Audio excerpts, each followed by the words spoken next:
జయ ఇలాఖాలో pole పోరు ముదురుతోంది. అమ్మ కంచుకోటలో vote fight తారాస్థాయికి చేరింది. ఎలాగైనా గెలిచి తీరాలన్న ఆకాంక్ష, ప్రత్యర్థిని చిత్తుగా ఓడించాలన్న కసి వెరసి ఆర్కే నగర్లో కోట్ల వర్షం కురుస్తోంది. డబ్బులు వెదజల్లుతూ బంగారాన్ని ఆశ చూపుతూ ఓటర్లను ప్రసన్నం చేసుకుంటున్నారు అభ్యర్థులు. దీంతో ఆర్కే నగర్ ఉప ఎన్నిక దేశంలోని ఖరీదైన ఎలక్షన్గా రికార్డు కొట్టబోతోంది. తమిళ రాజకీయాలు మళ్లీ హాట్ టాపిక్ గా మారాయి. ఆర్కే నగర్ ఉప ఎన్నికపైనే అందరూ దృష్టి పెట్టారు. అన్ని పార్టీలు ఈ ఎన్నికలను ప్రతిష్టాత్మకంగా తీసుకున్నాయి. శశి వర్గం, పన్నీర్ బ్యాచ్, జయ మేనకోడలు దీప, డీఎంకే ఇలా అన్ని వర్గాలు, పార్టీలు పోటాపోటీగా ప్రచారం నిర్వహిస్తున్నాయి. కోట్లకు కోట్లు ఖర్చు చేస్తూ గెలుపు కోసం అష్ట కష్టాలు పడుతున్నాయి.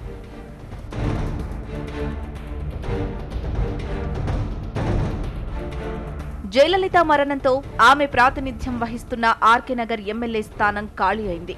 ఎలక్షన్ షెడ్యూల్ ప్రకారం ఏప్రిల్ 12న అక్కడ పోలింగ్ జరుగుతుంది. శశికళ వర్గం నుంచి ఆమె దగ్గరి బంధువు దినకరన్ పోటీ చేస్తున్నారు. అమ్మలేని అన్నాడీఎంకేకి శశికళ కేటాయించిన చీఫ్ ఇప్పటి వరకు ఎమ్మెల్యేగా చేయని అయినా ఇప్పుడు ఆర్కే నగర్ బరిలో దిగారు. గెలిస్తే సీఎం సీటుకు దగ్గరదాకా వెళ్తారు.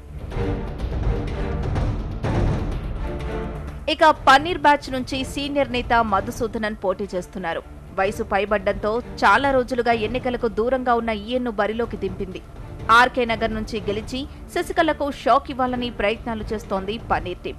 ఈసీ కేటాయించిన 2 లైట్ల విద్యుత్ స్తంభానికే ఓటేసి ప్రజలు గెలిపిస్తారని కొండంత ధీమాతో ఉన్నారు మధుసూదన్. అటు అమ్మ వారసురాలుగా చెప్పుకుంటున్న వారిలో దీప కూడా ఒకరు. అందుకే కొత్తగా అమ్మ ఎంజీఆర్ దీప పెరైవే అని ఒక ఫ్రెండ్ ను ఏర్పాటు చేస్తుంది. ఆ కూటమి తరపున ఆర్కే నగర్ బరిలో పోటీ చేస్తోంది. అమ్మ పోలికలతో కాస్త పాజిటివ్ వైబ్రేషన్స్ ఉన్నాయనుకుంటున్న దీప కూడా గెలుపు ఖాయమన్న ధీమాతో ఉంది. వీళ్లు ముగ్గురు అమ్మ ఫోటోనే పెట్టుకుని ఓట్లు అడుగుతున్నారు.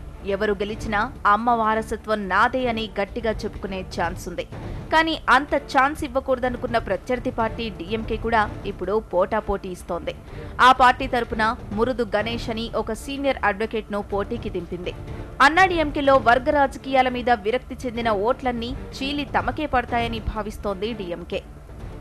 ఇలా అన్నాడీఎంకేలోని వర్గాలు, ప్రధాన పార్టీలన్నీ ఈ ఎన్నికలను అత్యంత ప్రతిష్టాత్మకంగా తీసుకున్నాయి. ముఖ్యంగా శశి వర్గం దినకరన్ గెలుపు కోసం సర్వశక్తులు ఒడ్డుతున్నాయి. ఆయన గెలిస్తే సీఎం సీటుకు కూడా ఛాన్స్ ఉంది. ఆయన విజయం కోసం కోట్లు కుమ్మరిస్తోంది శశికళ టీం.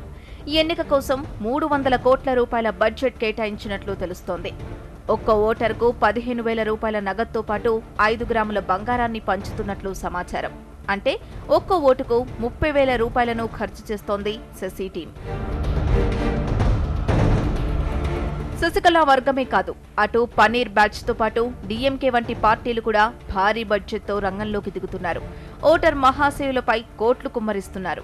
అంతేకాదు ఆర్కే నగర్ ఉప ఎన్నిక దేశంలోనే అత్యంత ఖరీదైన ఎన్నికగా మారబోతుందనే అభిప్రాయాలు వినిపిస్తున్నాయి.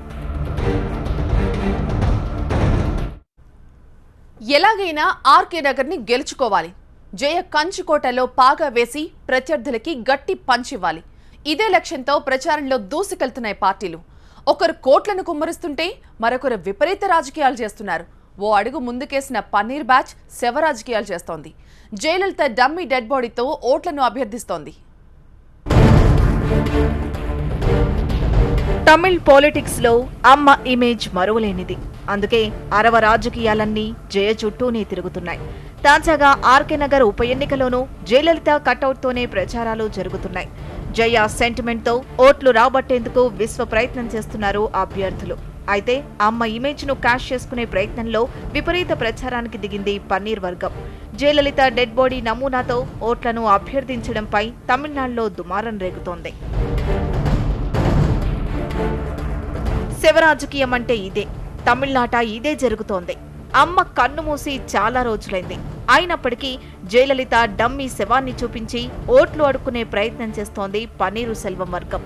జయలలిత డమ్మీ శవంతో ఆర్కే నగర్ ఉప ఎన్నికల్లో పన్నీర్ వర్గం ప్రచారం చేయడం సంచలనం రేపుతోంది.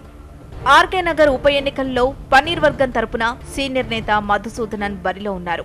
ఆయన తరపున ప్రచారం చేస్తున్న నేతలు ఇలా దిగజారడంపై విమర్శలు వెల్లువెత్తాయి. కేంద్ర ఎన్నికల సంఘానికి శశికళ వర్గంతో పాటు డీఎంకే కూడా ఫిర్యాదు చేసింది. దీంతో పన్నీర్ వర్గానికి ఈసీ నోటీసులు కూడా జారీ చేసింది.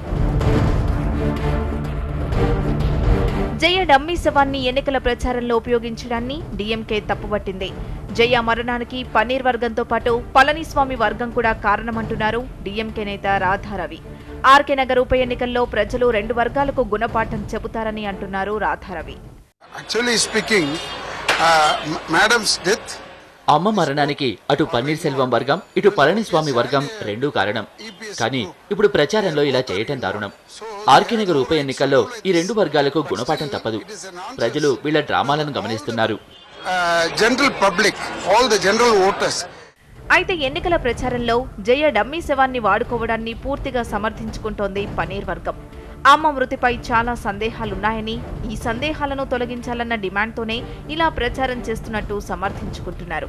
అమ్మ మృతిపై సీబీఐ లేదా న్యాయ విచారణ చేయాలని డిమాండ్ చేస్తున్నారు. దానికోసం ఎందాకైనా వెళ్తామంటోంది పన్నీర్ బ్యాచ్. ఆర్కే నగర్ ఉప ఎన్నికల ప్రచారంలో ఇప్పటి వరకు పన్నీర్ వర్గానికి 3 సార్లు ఈసీ నోటీసులు జారీ చేసింది. ఎన్నికల గుర్తుపై కూడా నోటీసులు జారీ అయ్యాయి. అటు ఎన్నికల ప్రచారంలో శశికళ వర్గం, పన్నీర్ వర్గం బాహాబాహీకి దిగాయి. ఆర్కే నగర్లో ఇరు వర్గాల మధ్య ఘర్షణ జరిగింది. పలువురికి తీవ్ర గాయాలయ్యాయి. ఈ గొడవలో పన్నీర్ వర్గం అభ్యర్థి మధుసూదనన్ వాహనం కూడా ధ్వంసమైంది. దీంతో తీవ్ర ఉద్రిక్తత నెలకొంది. పోలీసులు భారీగా మోహరించారు.